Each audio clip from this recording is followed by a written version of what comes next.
So our third speaker, third keynote speaker of today's talk, he has already joined the meeting. He is from Foss, India, Mr. Himanshu Saxena. He is going to deliver his talk on issue of quality control, quality management. Yesterday, briefly, Dr. Dinesh Bhosle sir talked about NIR technology, and he will elaborate on how NIR technology works and how it helps in precision poultry nutrition. Okay, nowadays we are talking a lot about precision nutrition. So he will elaborate on NIR technology for precision nutrition. Talking about Mr. Saxena, he is currently ISM Feed and Key Account Manager looking after India, Nepal, Bangladesh, and Sri Lanka. He is associated to Foss India Private Limited, Associates of Foss Analytical Denmark. So he has been associated with Foss since 1st November 2017. He was born on 6th of July 1984 in Agra, Uttar Pradesh, that is close to Nepal, North India. Regarding his education, he did executive program in sales and marketing in IIM Calcutta, masters in food engineering, State Technical University, and school from ICSC board. Presently, he is located in Delhi. His professional experience has been more than 16 years in analytical instrumentation, specialization in NIR spectroscopy, and for food and feed analysis. Now the floor is yours, Mr. Saxena. Please go ahead with your presentation on NIR technology for precise poultry nutrition. Thank you very much for the introduction and for giving me this opportunity. So first of all, warm good afternoon to all the participants for gathering for this, and just allow me to share my screen so that we can start straight away. Yes, sir. I have made you the co-host. You can share your screen.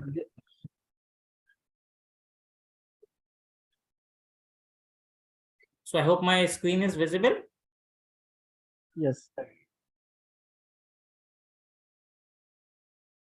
Fine. So basically the talk today will be on NIR technology for precise poultry nutrition. So we'll be discussing the various aspects of NIR spectroscopy, what is the technique, and how it is being used for the poultry feed nutrition management across the globe.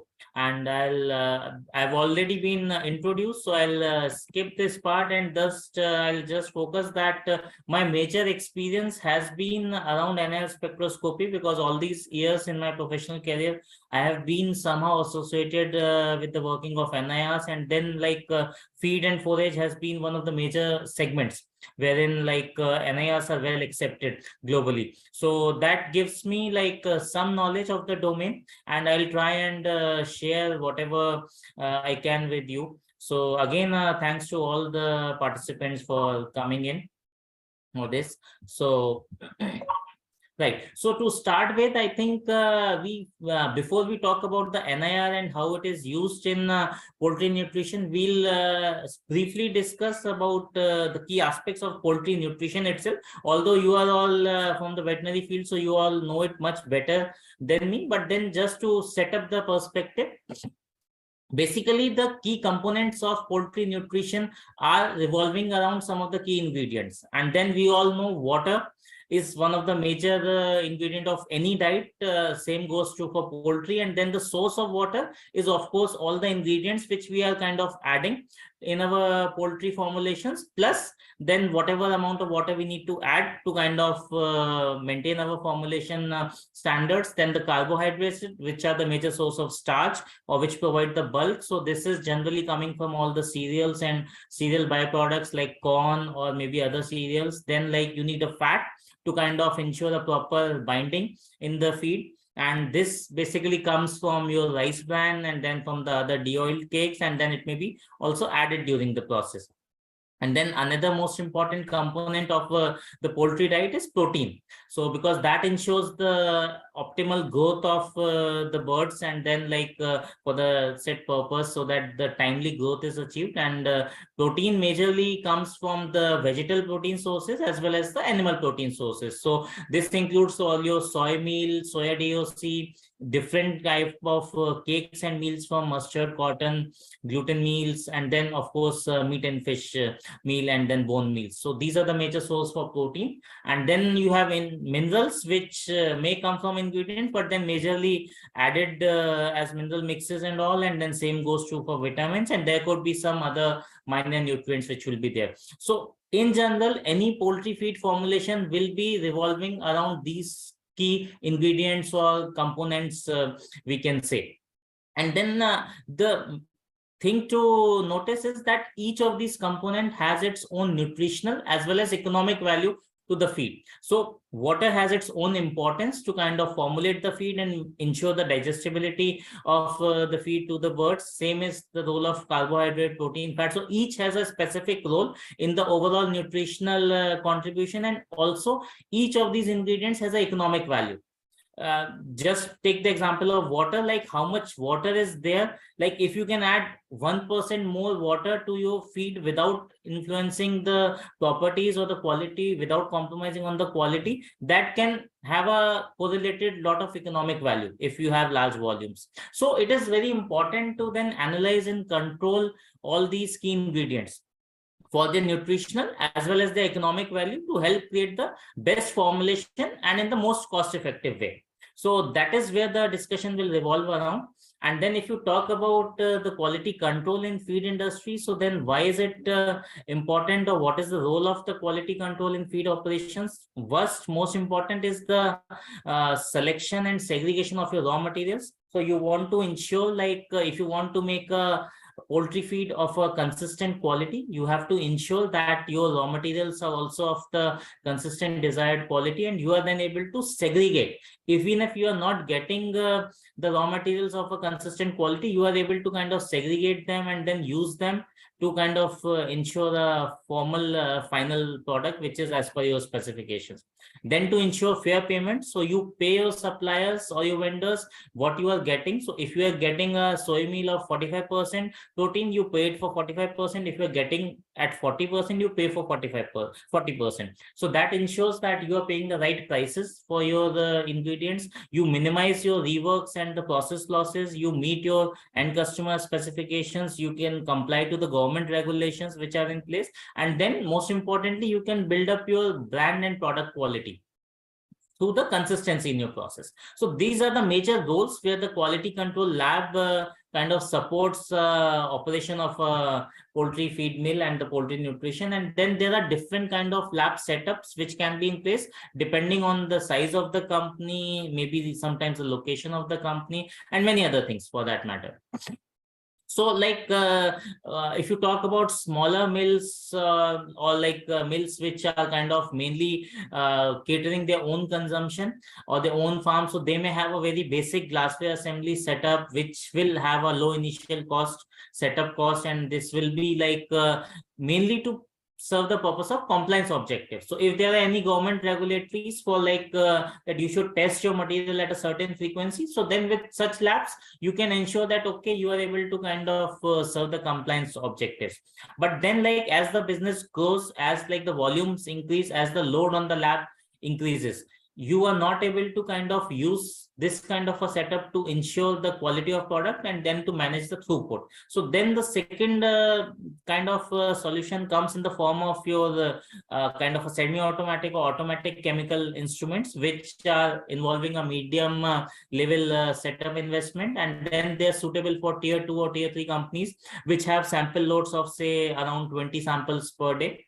This offers a lot of ease of use, this offers a lot of safety, and then this reduces the turnaround times by over 5 times as compared to a primitive glassware laboratory. This also ensures lower consumption of chemicals. The footprint is much lower. And here, the thing is that you have a separate instrument for separate analysis. So that is something which is for mid-level kind of setups. And then there comes the advanced solutions, which is like the most suitable solutions for like companies which are bigger or which are kind of growing sustainably. So there, like then NIR is the solution, and it's an advanced analytical tool wherein a single instrument can give you like multiple analysis and within just a blink of an eye. So you get a result of multiple components in just a single test. You don't involve any chemical cost, you don't leave any carbon footprint, you don't have like a high running cost of the instrument, you don't need a trained operator. So all these things are coming as advantages with the NIR. So today's session will be focusing more about this NIR and then how it works, what it can offer for the poultry industry. But then this was just to give a perspective that what are the different solutions to be able to kind of test the quality of our poultry feeds.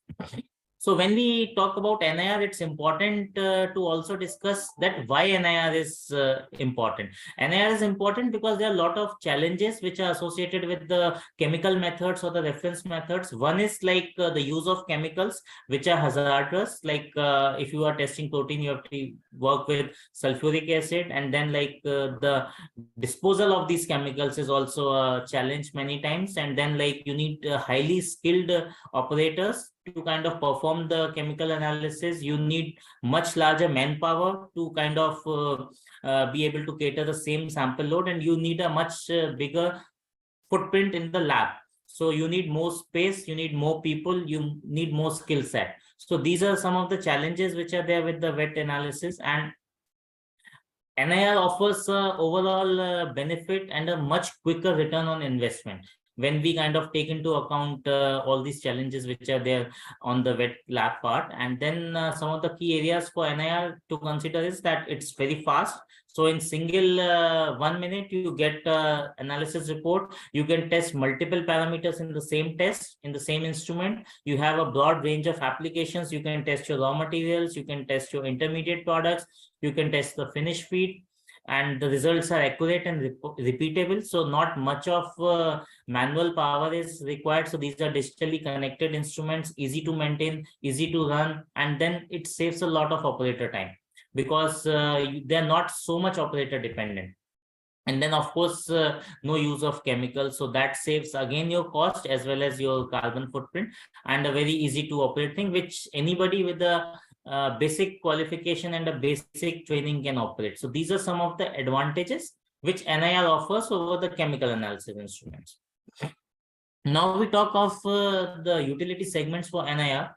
So mainly NIR is like used in a multitude of industries. So be it raw milk testing, be it dairy, grain and oil, wine, meat, sugar, chocolate, farm, laboratories, all these industries, they use NIR. And just I'll stop for 1 second. I'll just give me a pause for 1 second.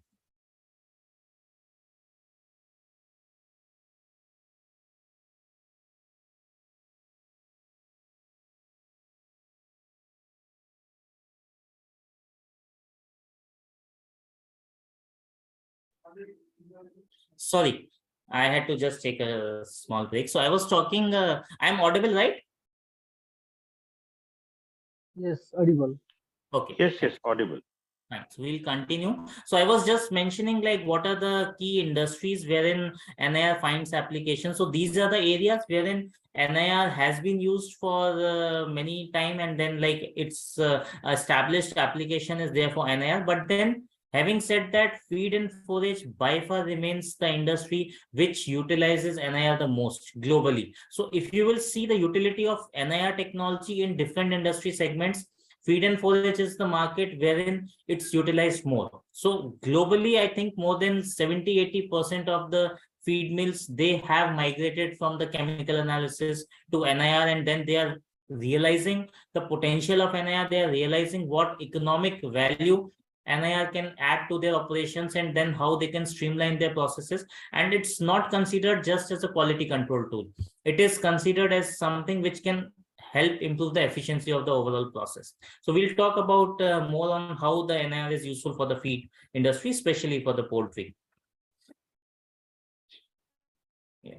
So if you talk about what the NIR can do, it can do a multitude of things for someone. So it can kind of do your all kind of vegetal ingredients. So all your vegetal byproducts, cereals, grains, vegetal protein meals, then your animal byproducts, your fish meals, fish feed, and then your meat and meat products, your meat and bone meals, other kind of food ingredients, finished animal feeds, then the liquid samples like your slurries or your molasses or oils. So everything can be done on the NIR. So if you talk in terms of the poultry nutrition, so I think all the raw materials which are used, corn, like soya DOC, different kind of meals, cakes, everything can be tested.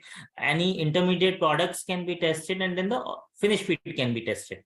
And then also, like if you have some liquid or slurry samples, they can be tested. And then the question comes, what all parameters can be tested? So again, all the key parameters like the complete proximate nutrition, which includes your moisture, protein, fat, fiber, ash, starch, this can of course be done with ease. And then in addition, you can do like the oil profiling. So if you have any oils, you can do the free fatty acids, and then you can do the iodine value, peroxide value, all these things can be done. Your amino acid profiling can be done. So you can test for individual amino acids. This is one of the most important application. It is used in the poultry feed industry because in poultry, amino acid concentration is very critical. So that can be done. And then after that, there are a lot of calculated parameters.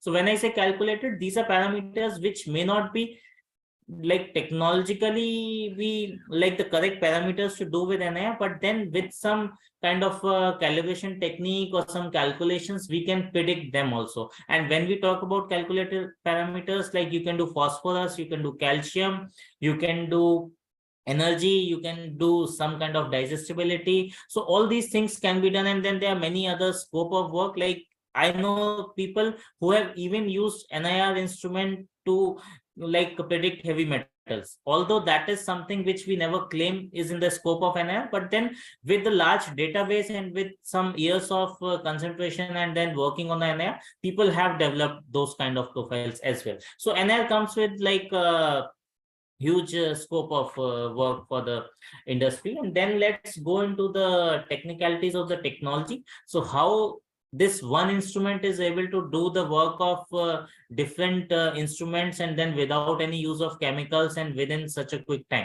So how it basically works, it's a spectrometer, and it's a NIR based spectrometer. So what happens, like the instrument has a NIR lamp which emits NIR radiations. These radiations are absorbed by the sample, and then depending on the energy values, and then depending on like what is your composition, how much protein, fat, fiber is there, there'll be a spectral just 1 second.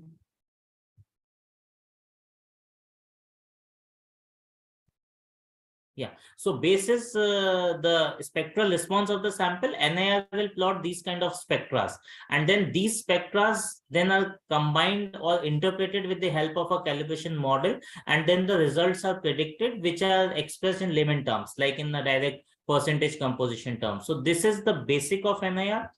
And then what we use here is the part of the electromagnetic spectrum, which is in the NIR region, that is like typically 800 nanometers to 2500 nanometers, because these are the energy wavelengths wherein the organic compounds, they have an absorbance. And then we try to like detect that absorbance, and then qualify the presence of a certain compound in the sample, and then we also try to quantify it. So that is how it works. And then the basic science behind this is that every like molecule will have its own natural vibrational energy, and then there is a electromagnetic energy or the NIR energy which we are exposing the sample to. So whenever this energy is absorbed, the external energy, there will be an increase in the vibrational amplitude, and we'll get a peak response. And when there is no match in the natural energy and the electromagnetic energy, there'll be no absorbance or no peak. So all the components, all the parameters wherein we are able to achieve this match, between the energies, and we get a peak, and these are the components which can be detected by NIR. On the contrary, where there is no absorbance, we cannot detect, and majorly these are the inorganic materials. So typically speaking, all the inorganic stuff like minerals, metals, and all those things cannot be done by NIR. Whatever references we have are kind of calculated parameters using some of the organic reference in that same sample. So that is the science behind that, and these are the typical bonds which kind of absorb the NIR energy. So it's basically your CHOH NH bonds, that is like fat, moisture, protein, and the derivatives. So we can do fat, fatty acids, we can do protein, we can do amino acids. So all these things are what the NIR is primarily used for. And then there are different modes, because there are a lot of companies working into NIR, and they all have their own like application specialty, and then they have their own kind of science behind that. So it could be having a multiple model. So we have basically a transmittance type NIR and a reflectance type NIR. So it just depends like where you are placing the sample, where you are placing the light source, and where you are placing the detector. So that determines like what mode it is working, and then the mode depends again on what kind of a sample you want to analyze. And then there are different basic technologies for NIR. So filter has been an old technology which was used initially in the NIR instruments, and then it is limited in terms of the wavelengths which are there to offer. So you have a limited number of wavelengths to offer. This is a cost-effective NIR solution, but then again, it is something which was limited on application, and that is the reason that newer technologies have come up. Another technology popular in NIR is the diode array based. So this is a relatively new technology, works on a relatively wider wavelength range. It's faster than the filter. It's medium on the cost part, but then like again, it's better than the filter, but then still limited on the applications. So like if you want to do amino acids, fatty acid profiling and all, so then this may not again still be the best technology. Then there is the interferometer based NIR spectrum. So this is like a tried and tested solution. It has full wavelength options. It has a better performance than the previous ones. And but then yes, this again has been developed majorly for the liquid application, although the current day FTNIR instruments work on all kind of samples, but this is something which has come from the chemical industry and liquid application, and then over the time it has had its improvement. So the cost is higher, and then the maintenance costs are also relatively higher in this. And then comes the pre-dispersive monochromator, which is by far the most popular technology in NIR, which is also a tried and tested technology. So this basically how it works, I'll explain you. So there is a NIR lamp wherein which emits the lights, and this light through a slit goes to the grating. So grating is something which divides this light into individual wavelengths, and these wavelengths interact with your sample one by one, and then the response is noted by the detector. So that is how like the technology works. And this is again a full wavelength option, so it works in the entire NIR lane. This is something which is most suitable for the feed applications, as it can handle comfortably all kind of sample types, solids, liquids, grains, pellets, everything can be done. Yes, it is relatively a higher cost analysis, but then the maintenance and everything is kind of much lower, and it is something which is much better accepted by the industry. So the references in the industry are much more, the tie-ups with additive companies are much more for this technology. So this is one of the most suited ones. So this was about what different NIR technologies are there, and the common purpose of each of these technologies ultimately to predict the result and how it happens. Irrespective of what technology NIR you use, the basic concept of NIR remains that like you get a spectral curve response depending on the sample. So this is a illustration with a spectra of wheat at different concentrations of moisture, and then also a spectra of pure water. So what you see here, the white one, that is your spectra for plain water, and what we can observe is like the plain water gives you a absorbance at say around 1440 nanometers and 1900 nanometers, and the same thing is seen when we see the wheat spectra with different water levels. So when we see the wheat with the 11.9% water, we see that the absorbance is higher. So we get absorbance at say 1900 nanometers in all the three cases, but it is highest when the water concentration was highest. So that is the correlation. So if we have a data of like the corresponding moisture readings from the oven method and then the corresponding absorbance on 1940 nanometers, we find that as the moisture increases in the sample, the absorbance peak also increases. And then we try to develop a kind of define this correlation. So this definition of a correlation is what we call a calibration. So the purpose of the calibration is to train the NIR spectroscope to recognize different concentrations. So for this, what we do, we analyze a set of samples with the reference method and the NIR method.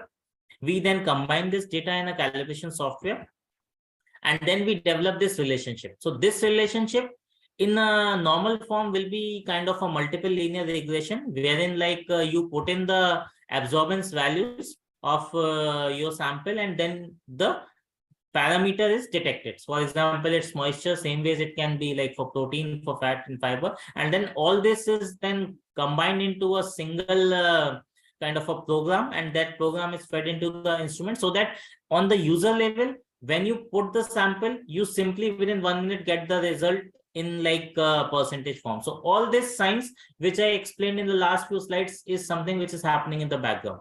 So for the user, he puts the sample and he gets the result within less than 1 minute.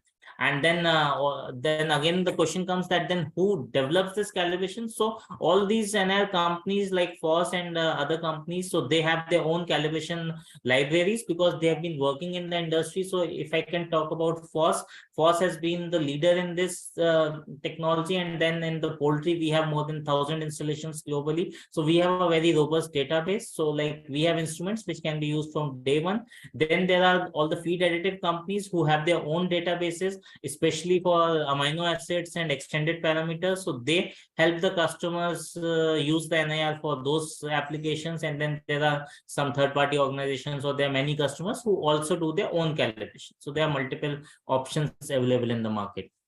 So this was the brief of NIR technology as such, what NIR is, how it works. And now we will talk about the application of NIR for the poultry industry and how it can work as an economic tool for the poultry industry.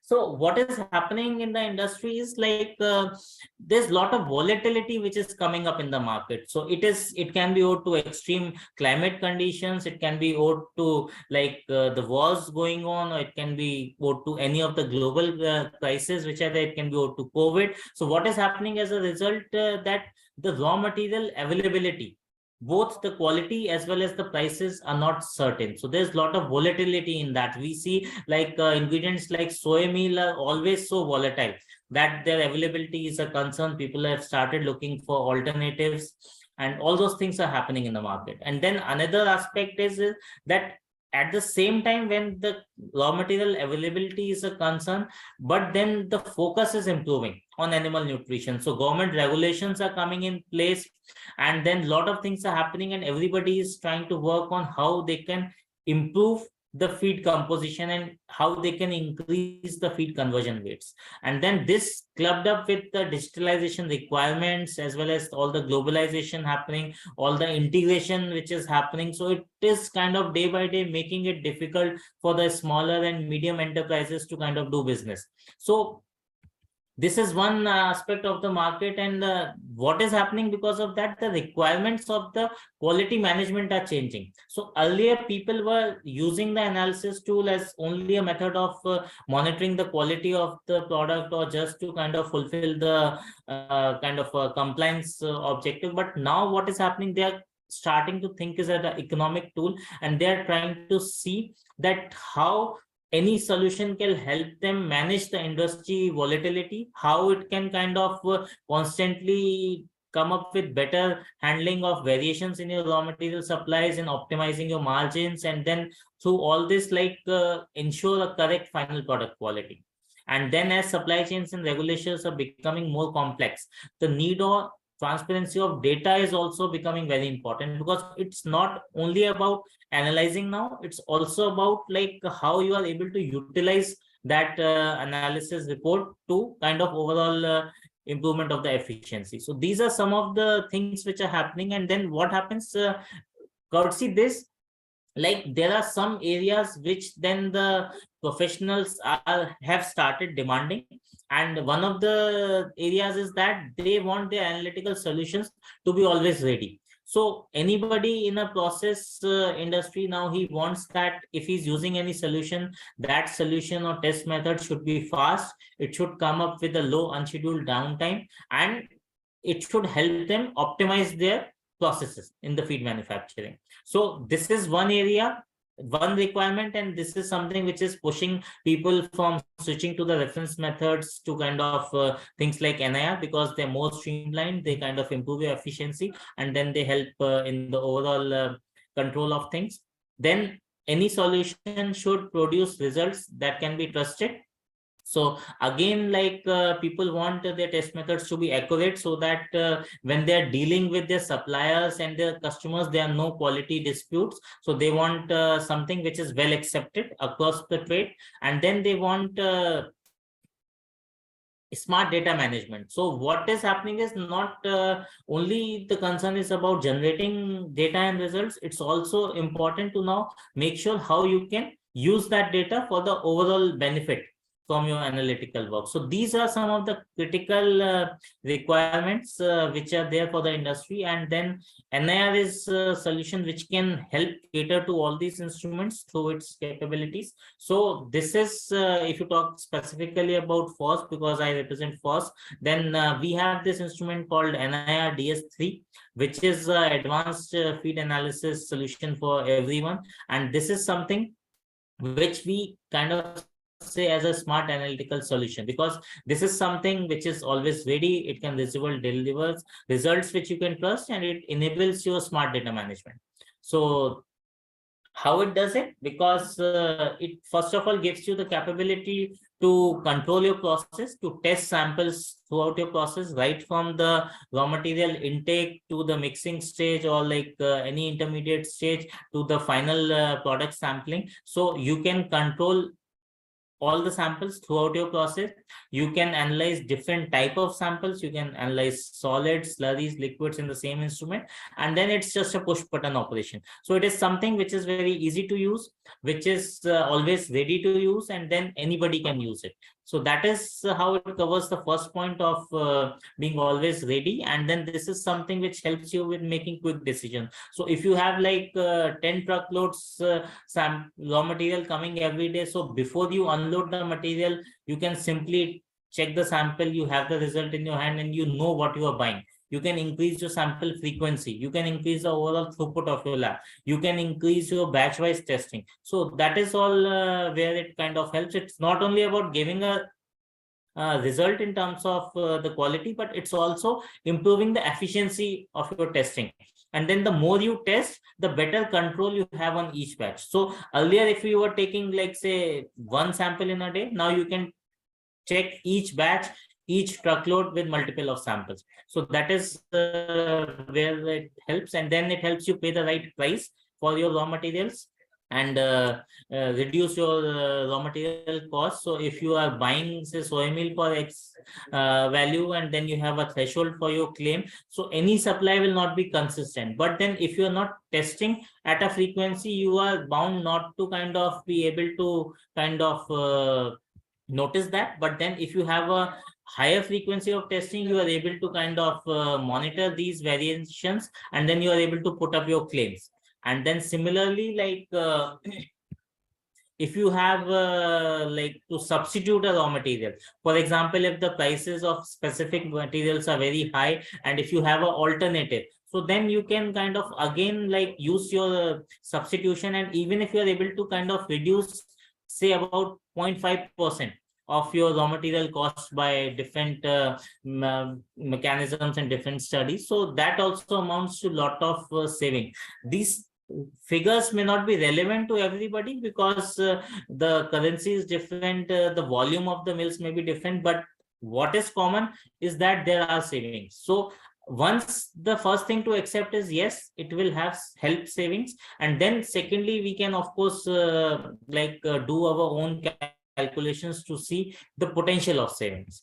And then there's a lot of uptime assured because it is something which is not having any moving parts, so not no chemical uses, so not a lot of maintenance is required in this. So this is something which is quite rugged, quite robust, and then anybody can use it. So there's hardly any kind of downtime in that. And then again, coming to the results which you can trust. So again here, like this being a technology which is globally, many people are using it. So this is something which is well accepted in the industry. So the same instrument which you use may be used by your supplier, the same instrument may be used by your like vendors and your end customers. So like this is something which is well accepted in the industry. And then like it ensures a faster return on investment, because what happens, like with the kind of performance the instrument can deliver, you can always have a scope to reduce your tolerances. So today if your tolerances are say 0.5, and if you are able to even reduce them by say 0.1%, that translates to a lot of cost if you calculate your daily, monthly and yearly production. So that is where like the philosophy has to change, the psychology has to change, that NIR is not just a quality control tool, it is an economic tool which can have optimized your process, which can help save a lot of cost for you. And then if we take an example of a small mill which is having a few samples, and if they're simply sending their samples to a third party lab, vis-a-vis they have a NIR in-house. So if we will, again the figures may differ, but then the point is like having a in-house NIR will be much more cost effective as compared to kind of sending your samples weekly to a third party lab. And another example of a medium industry which is currently using their in-house chemical analysis, if they switch to NIR, they have like a larger potential to kind of save on the cost of chemicals, save on the manpower cost, and then like increase their throughput and increase their frequency of testing, which will again kind of translate into economic benefits. And then like with Foss especially, like since it's a well accepted instrument, you get lot of support in terms of plug and play kind of a calibration support. So like our systems are robust, and then like the basic calibrations, and they are kind of designed for this industry. So all the routine analysis, products, parameters, they come kind of preloaded, so it is something which can be used right from day one. And that is there. And then as I discussed earlier, these are the scope of work, and all these calibrations kind of come handy. So like Foss and then maybe other companies also, they have their own calibration database. And then Foss, with the kind of experience we have a much larger database for this. And then what matters the most in NIR is the kind of database which you're using. So that is something like which we are much more better than anyone else in the market. So we offer that. And then like we also partner with the key additive suppliers, because they also have their own databases, especially for the amino acids and additional parameters. So Foss has global tie-ups with almost all the additive companies, and then they also like provide solutions for Foss instruments. So they support their customers through Foss instruments. So that is another aspect to it. And then like coming to the data management, this is one area where like a lot of work has been done in the previous years, because it is realized that data generation is not enough anymore, and a lot of focus has to be on how this data is utilized. And again, like the connectivity and easy instrument management comes up handy with Foss, because these are network enabled instruments. So this is something which can be remotely monitored, remotely supported. And then like if for bigger companies, like wherein they have a fleet of instruments, they can have all the instruments connected and monitored centrally from one server, one kind of a central system. So all those connectivity and digital options come with the instrument. And then like there's seamless data transfer between instruments, between systems, between sites, and then between different solutions. So you can integrate these results to your LIMS system. You can import or export functions automatically to the NIR. or to the limbs. You can have it connected to the API. So all the options are handy. So it's not just the NIR part, it's also like the user friendliness, and then keeping up with the times in terms of the smart data management. So again, on this aspect, if you see like somebody currently having maybe one or few sites, and then depending on the external lab for testing, he always can switch to the NIR, and then with that he can ensure the optimal instrument and calibration performance, and then he can minimize the downtime. He can has his like basic parameters chosen, and then overall he has a potential for a lot of cost savings. Same goes in for people for multiple sites. They have larger benefits because they can integrate their fleet, they can control all the fleet from single instrument. So these are some of the key advantages of putting in or implementing the NIR solution. And then why Foss? Foss because like it's a trusted global brand, and then we have a installed base which nobody else will have. We have more than 60% of market share globally, and if you talk about the Indian subcontinent, we have more than 80%. We have like global feed calibrations, which means that you get a ready to use kind of a solution, so you can instantly use this solution for this. So you don't have to kind of spend time in kind of developing your own calibrations and everything. So you can depend on Foss for that. We have local feed calibrations because many times the crops or the raw materials used in this part of the world may be different from the standard compositions and the standard formulations or the standard raw materials which are available globally. So those local calibration profiles and all are also handy. Then of course the digital tools to support the instrument and a strong local support infrastructure. So these are some of the key areas where Foss has expertise on, and that is why we are the leaders in this NIR analysis, especially for the feed and forage and the poultry industry in general. So that was there. And then I would like to just show you one example which is in form of a testimonial from some of our customers, so which goes to show that how implementing the NIR kind of has helped them in kind of improving the overall efficiency, and then how useful they find the NIR to them. So this is just a small clip which we will just run through. So this will give you a perspective. Punjab, the land of 5 rivers, is one of the most fertile lands in India.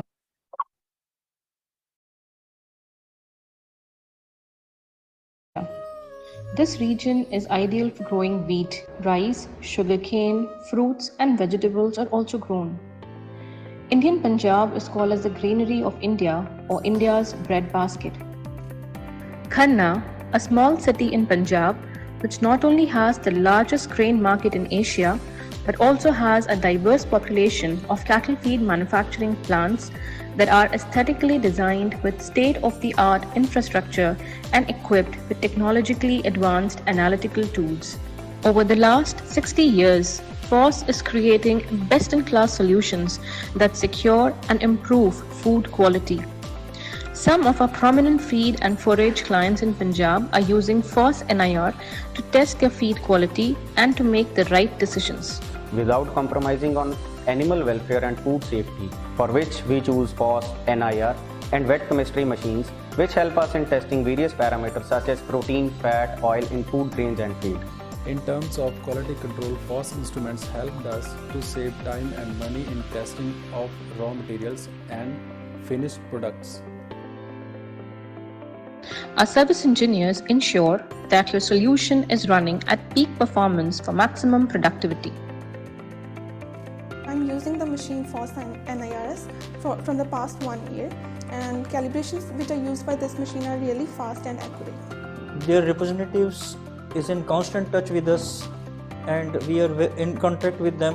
Wherever any support is required, it is always available from them. Our fast and effective after-sales support is highly appreciated by our customers. The Foss NIR Foss is very fast. The time ਬਿਲਕੁਲ ਨਹੀਂ ਲੱਗਦਾ raw material ਜਾਂ finish product ਦੀ testing ਕਰਨ ਦੇ ਵਿੱਚ। Secondly ਉਹ results biochemistry ਨਾਲ match ਹੁੰਦੇ ਆ। ਡਿਸੀਜਨ ਮੇਕਿੰਗ ਸਾਡੀ ਬੜੀ ਫਾਸਟ ਹੋ ਜਾਂਦੀ ਆ ਵੀ ਸਪੋਜ਼ ਕਰੋ ਕੋਈ ਰॉ ਮਟੀਰੀਅਲ ਦੀ ਗੱਡੀ ਹੈ ਵੀ ਉਹਦੇ ਵਿੱਚ ਉਹਨੂੰ ਰਿਜੈਕਟ ਕਰਨਾ ਕਿ ਲੈਣਾ, ਫੌਸ ਸਾਨੂੰ 1 ਜਾਂ 2 ਮਿੰਟ ਦੇ ਵਿੱਚ ਦੱਸ ਦਿੰਦਾ ਵਾ ਵੀ ਇਹਦੀ ਕੁਆਲਿਟੀ ਕਿਸ ਲੈਵਲ ਦੀ ਆ।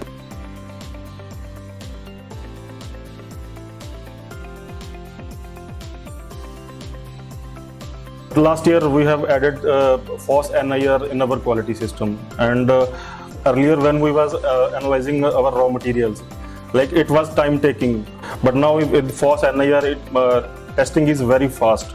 Like within 10 to 15 minutes we are getting like all the approximate values of these raw materials. About the Foss is a very good thing is that they are global presence in a global market. They are the leaders and they are regularly upgrading technologies and ourselves also.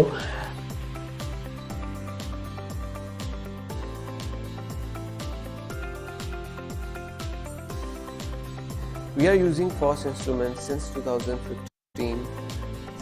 We have Foss NIR, FiberTech and Kajaltech systems. These instruments are very much reliable. Before buying Foss instruments, I have tested many other brands which are globally present for their quality and reliability. But Foss comes first in the race.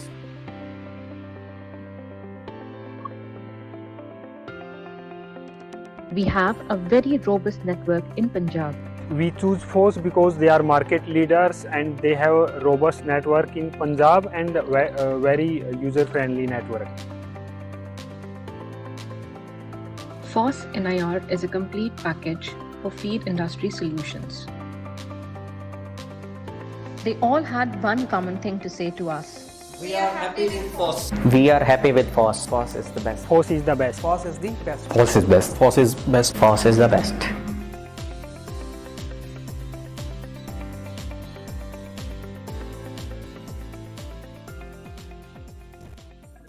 So you heard a lot of Foss in that. So that was not the objective. The objective was to kind of try and express that people who have implemented the NIR, how they basically feel benefited and how they feel that they have been able to improvise on their quality and then also kind of streamline their overall efficiency of the process. So that is the advantage of NIR, and this is just one cluster of customers, but then there is like a large population of poultry companies and other animal feed companies which have implemented NIRs and then who use NIR on a day in day out basis, and they are the ones who can actually say that how it kind of helps them. So as I said in the starting, it's not something like to just kind of use as a quality tool. It is something which can help in terms of economic asset. So this is something which can optimize the process, is something which can kind of do savings for you. So that is something like which any poultry feed miller or like in general, like anybody in the feed industry or the grain industry or in the solvent business, they should definitely consider and they should try and implement the NIR, irrespective of the brand and the company. They should buy the technology and then they should of course evaluate different brands there. But then the purpose of this session was not to kind of talk much about Foss, but then since I belong to Foss, so of course the content kind of talks about Foss, but then the idea was like more to talk about the NIR technology in general and the benefits of that technology. So I hope I've been able to kind of convey in the right way like how NIR can be useful, and then I think we can now definitely take up any questions which might be there from the participants, and then you can always reach out to me on email or phone, and then you can contact me for any queries. And then now specifically if there are any questions right now, I'll be very pleased to answer them. Okay, thank you very much, Himanshu Saxena sir, for putting light on how NIR works, how it helps in precision nutrition in poultry, how it helps in time saving as well as quality management and also in cost cutting. So thank you very much for your wonderful presentation. People must be having some queries in their mind. Please feel free to drop your queries in chat box, or you can simply unmute your microphone and ask a question by voice. Bharat sir is having a question. You can simply ask, unmute your microphone and ask. Thank you, Vivek sir, and thank you, Saxena sir, for such a beautiful presentation. Are you hearing me? Yeah, I'm hearing. Yeah, I just wanted to know that if a local government wants to establish a lab, quality control lab for the regulation of feed mills, local feed mills in the surrounding area, what could be the cost of overall cost until installation such NIR equipments along with all the accessories? That's I wanted to know. Okay, so just you are from government department, sir? Yeah. I'm here in Nepal.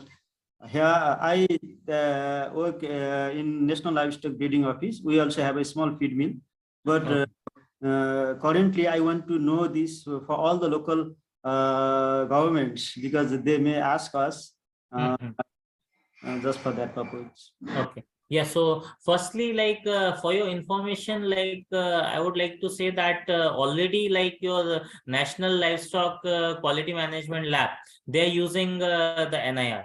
So they already have the NIR like in Kathmandu, and they are like using it for I think several years now. So they have in fact 2 NIRs. And then if you talk about the current pricing and also the roughly the pricing of implementing NIR and then like your installation, everything, accessories, everything will be approximately like if you talk in Indian rupees, I can maybe tell you. So it will be around 40 lakhs plus whatever are the local taxes and duties there. Okay. Thank you so much. That was all I wanted to know. Thank you. Thanks. I think we had another question from Mr. Abhishek sir, you can put your question by voice.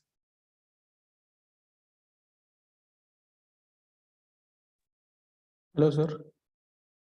Yeah, hello, Abhishek. Sir, what is the percentage that NIR results matches to our lab results, sir? Yeah, so this is like the $1 billion question in any NIR discussion, because any NIR discussion is like incomplete without this question.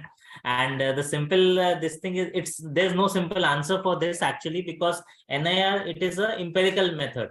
So it's not a primary method of analysis. It's not like a AOAC kind of a method wherein you're actually doing like, if you take say moisture analysis, so moisture, the reference method is like your oven method, so where you actually dry the moisture of the sample and you see the difference like before drying out and after drying out, and then you calculate the moisture content. So NIR, it's an empirical method, it works on calibration. And then the simple answer to your question is like the NIR is as good as your reference lab.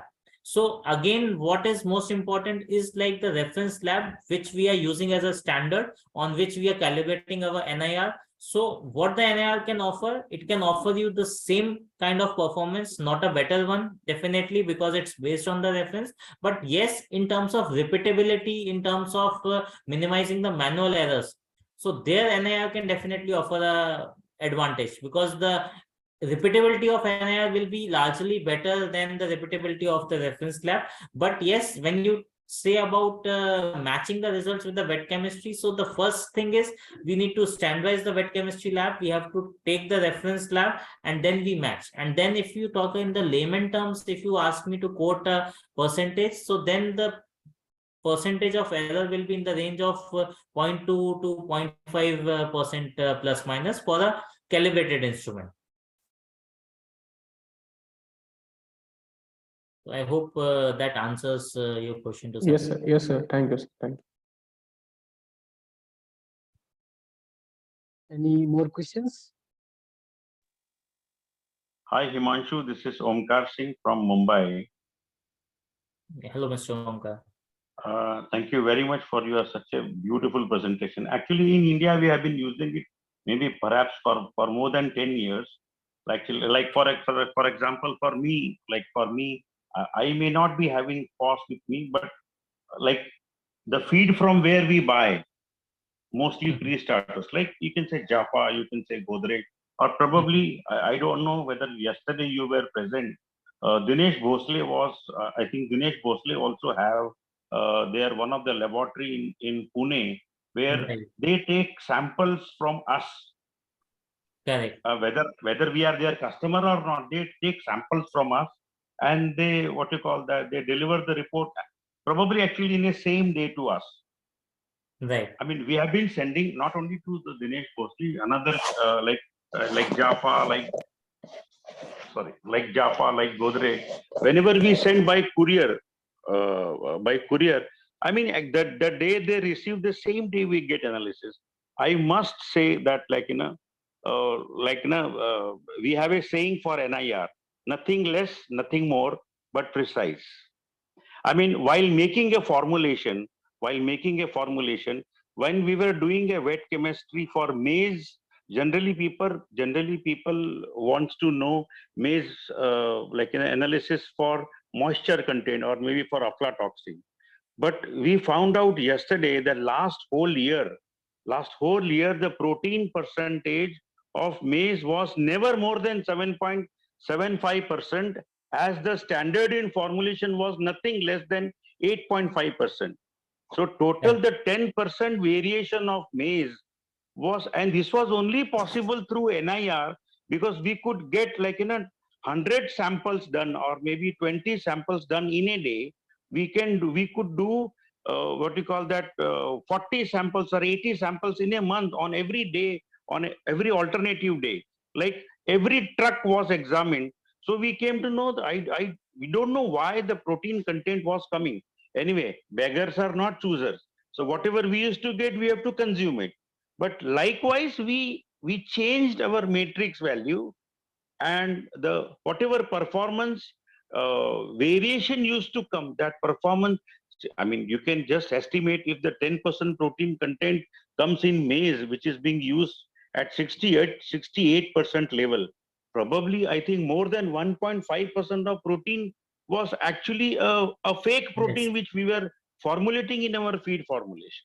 Correct. And the same case happened in case of buying soybean meal from non-registered soybean meal. Instead of 46%, we also got 42%.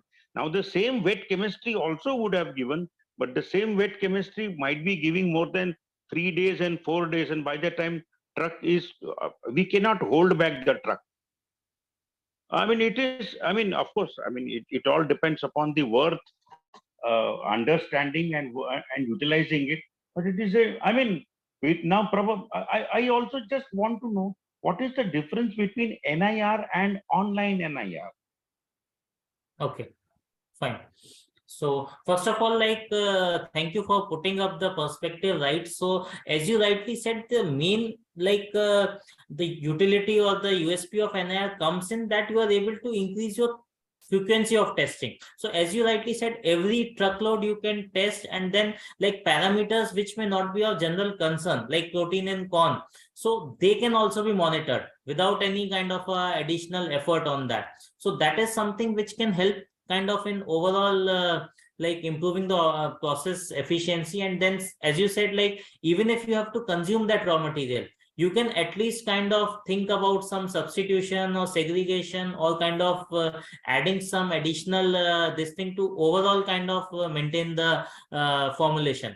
So that is of course there, and that I think companies and people are realizing it over time, and that is why more and more people are kind of implementing the NIR.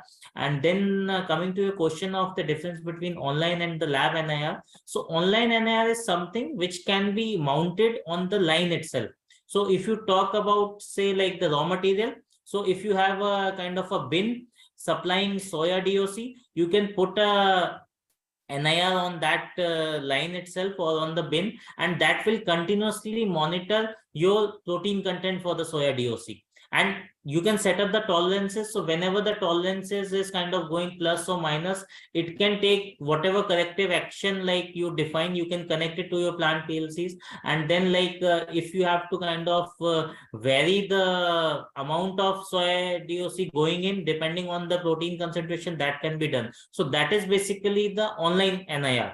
So it can be installed online and it gives a real-time monitoring. Whereas the normal lab NIR is something which you put it in the lab, you bring the sample from the line and then you kind of test the sample. So both are doing the same work, but then like as compared to the reference lab, NIR is giving much quicker result. Then compared to the bench NIR, online NIR is even improving your efficiency further. So this is kind of the second step of implementation. So first you move in from the reference to the NIR, you standardize your application, you kind of decide that which is the critical position to install the online NIR, and then as a next step, then you go into the online NIR installation. So that is the purpose of online NIR. But what I would say, still like our markets are not so matured when it comes to online NIR. So as of now, I think bench is something which has over the years gained the acceptance. But yes, I think in the years to come, online will be the way to go. And also I want to know, like, for example, you may be having all those, like, what you call the references of each and every ingredient, like maize, soya, whatever, because that spectrometer, whatever spectrum you get, what you call that ingredient wise, that must be stored in your database. And that is how it matches and gives you the result. What about the poultry feed? Yeah, like so we make like 5 kind of feed, and with 40 recipes, like 40 formulations. Right. And in all the formulation, all the what you call that maize and the soya bean and the rapeseed and DORB, whatever you call it, they keep changing in percentage. So basically, every one feed will become one type of a feed. Okay, anyway, they are just type of a feed, like with a different combination. But everything becomes one formulation. Right. So yeah, whether it tests the whole feed also or no? Yes, or we definitely do the finished compound feed also. There are calibrations for compound feed, but right as rightly pointed, you cannot have like 40 different calibrations. But then how we have done it, like basis the broad categorization, we have profiles. Like you may have a starter feed, you may have a layer feed, you may have a broiler feed, and then depending on the kind of the age of the bird to which it is kind of being offered. So we have like 4-5 different characterization where we try and cover like the different matrices. But of course, like we cannot have like for each different recipe we cannot have. But then again, since the raw materials are more or less similar, only thing is the concentration is varying, so that we try to cover with the amount of database. Because like we, especially at Foss, like being the pioneers, we have a huge database and a huge installed base. So courtesy that we are able to kind of have more robust calibrations on that. And then we have categorized into like 3 to 4 different compound feed types. No, like for example, if I'm making only pre-starter, today with pre-starter, I have maize, soya, and maize gluten and oil. That's all. And plus premixes. Tomorrow, if I add one more grain, I mean, in the same pre-starter, one more grain rice, or maybe one more grain, you can say full fat soya, and then everything will change. But will I be able to test both the feeds? Yes, you will be able to test, because largely, see what is happening. Again, your protein target will remain same. For example, if you talk about protein, fine, your ingredients have changed, but then to a large extent, the matrix does not change at the molecular level. Fine. So, and then again, since this is something which works on like correlation of database, so this is an ongoing exercise. So when we implement a NIR, like we kind of give the available calibrations, and then we work with the customer and we continuously kind of improve that. So that customization and validation is something which happens over a period of time. So whenever like there is a major change in the recipe, Fine. So then what we'll have to do, we'll again have to validate with the kind of set of samples. So that is the reason that NIR customers, it's not that they completely rule out the wet chemistry. So they maintain the wet chemistry, they increase the frequency of testing on the NIR, but then to cover up for these kind of changes or these things and for validation purpose, then we always go back to the reference and then we keep updating our NIR because it's kind of a self-learning thing. So all those new recipes, new changes, we try and incorporate into the NIR calibrations. Only you have the power to incorporate, or I also need to, I also can incorporate my own Customer data. can do it himself also. Like for example, I make one recipe, I take the wet chemistry lab report and I take your, I don't know how it is being done. If I take one recipe, I take the wet chemistry report and I feed into the NIR for this kind of a recipe. This was the wet chemistry. And suppose if tomorrow, if I make the same recipe and if I run the under the same category, the same NIR, will I get the equal or same report like that? I mean, it's a dumb question, I know, but just coming to my mind, if I want to calibrate. Yeah. So see, no question is a dumb question. So like how it works is basically like you can do it either ways. You can do it with support of Foss, or you can have the own, there is a software for calibration. So you can either, what happens, the way is that we do not calibrate based on individual, like one sample. So we always calibrate on a range of samples. So if there is a calibration which is developed on 5,000 samples, so we don't change the calibration on report of 2 or 3 samples. What we recommend, the general procedure as per the ISO guidelines is that you take a set of samples, say at least 50 samples.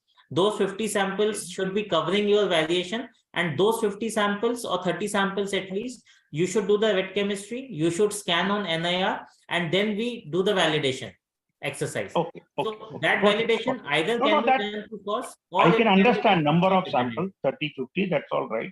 But okay, because poultry is a very big, about the price and the availability is very volatile. So the recipe keeps changing. Sometime every second, third day, they keep changing. So that means about, as far as poultry feed is concerned, I'm talking about output. That is still a debatable, but all raw material input can be made very efficiently. Yeah, so raw materials, of course, like the things I would say are more streamlined for the recipe, because this is again something which is also industry specific or the company specific. Because that is something wherein like some work needs to be done, and for that we have both the options. If you share the data with us, Foss does it for you. If you want to be independent, then we give you the calibration software and the training, and you do it independently at your end. Yeah, but I also, one thing forgot to mention, if you are buying material on a guarantee basis, and if you have a Foss, you have a lot of rebate, you get it. If you don't have a Foss, you may not get rebate. Like if you don't analyze before unloading, you will not get rebate. So a lot of money is also recovered. Lot of money is also recovered by using Foss because of having little bad quality material also. And another thing, if the customer knows you have a NIR, lot of what we call that segregation is done at supplier level only. वही chance नहीं लेगा खराब माल बेचने का, वही chance नहीं लेता है खराब माल बेचने का कि मुझे rebate काट के देना पड़ेगा.